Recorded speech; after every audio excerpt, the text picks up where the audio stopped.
Hello, I'm Lauren Taylor in Washington with top stories on Al Jazeera. Kyrgyzstan's President Kurmanbek Bakiev says he will not step down following Wednesday's violent protests, which forced him to flee the capital. In his absence, opposition leaders have set up what they're calling an interim government in Bishkek, and they've secured the backing of Russia. They say they'll hold fresh elections in 6 months. But President Bakiev, who remains in hiding in the country's south, insists he is still Kyrgyzstan's legitimate leader. I had to leave because they were trying to kill me.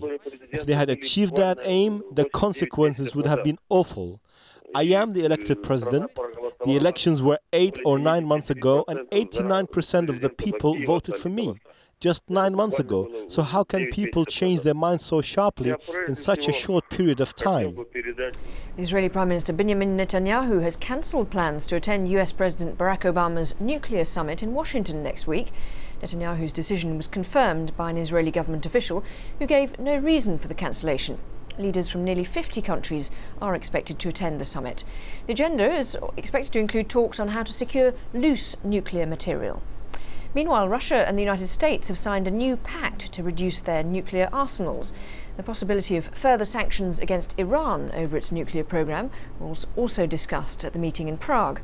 Over the next 7 years, the former Cold War foes will shrink the number of warheads they have stockpiled to just over 1,500 each. Now, it's thought 200 people may have been buried by a landslide in Brazil after it tore through a slum outside Rio de Janeiro. Some 200 mudslides have hit the Rio area since Monday, after the worst rains in 40 years. Pakistan's parliament has unanimously voted to limit key presidential powers inherited from the former military ruler Pervez Musharraf.